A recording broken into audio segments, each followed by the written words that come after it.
Water leakage అవుతాను. Leakage దాని పరిష్కారం లీకేజ్ ఓవర్ఫ్లో అయిపోవడంతో లీకేజ్ అవుతాను. ఓవర్ఫ్లో కాకుండా నువ్వేం చేయాలి? వాటర్ మ్యాన్ పెట్టు.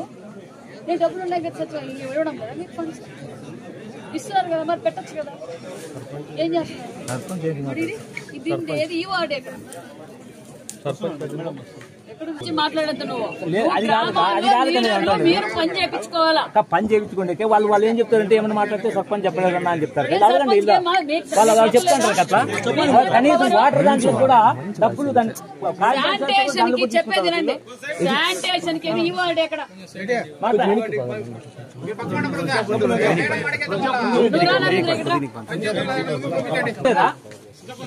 ఈ వార్డు గారు ఎన్ని రోజులు అయిందండి ఇది ఎత్తేక? సెక్రటరీ మీద ఈవార్డీ కాదు, ఈవార్డ్ రెస్పాన్సిబిలిటీ పర్సన్. మండలం అంతా ఇట్లే ఉంది. చాలా చోట్ల కంప్లైంట్ చేపిస్తామనేది కాదండి. మీరేం చేస్తున్నారు?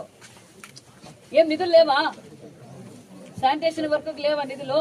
మరి ఏం చేస్తున్నారు? ఇప్పుడు ఎన్ని రోజులైంది? ఇప్పుడు దీన్ని బట్టి చూస్తుంటే దాన్ని ఎత్తనే లేదు. ముట్టుకోనే కదా. మరి ఏం చేస్తున్నారు మీరు? ఇప్పుడు మేము సర్పంచ్ నిధులు ఇస్తున్నాము, మీరు చేయించడానికి ఏంటి మీ ప్రాబ్లం? మీ దృష్టికి రాలేదా? మీరు ఎన్ని గ్రామాలు తిరిగారు ఈ వార్డుగా? మరి ఏ పంచాయతీ తిరిగారు? ఈ పంచాయతీకి ఎప్పుడు వచ్చారు? మళ్ళీ రిపీట్ కాకూడదు చెప్తున్నాను చూడు. రిపీట్ కాకుండా ఆ డ్రింకింగ్ వాటర్ కూడా సమస్య పరిష్కారం చేయండి. దానికి వాటర్ మ్యాన్ పెట్టండి, కింద పైప్ లైన్ వేయండి. వాటర్ మ్యాన్ పెట్టండి. టైం టు టైం అయితే అది ఓవర్ఫ్లో కాదు. అట్లనే మా వాటర్ ట్యాంక్ చుట్టూ ఉండేది. చిన్న ఇష్యూ 4 కుళాయిలు వేసేస్తే అయిపోతుంది కదా అంటే నీట్ గా పెడితే అది తెలీదా మీకు? సచివాలయం వస్తున్నారు అందరికి. మీరు కూడా చూసుకోవాలండి. ఆఫీసులో ఉంటే కాదు, జనాలు లేక రండి. రిపీట్ కాదు. రిపీట్ అయితే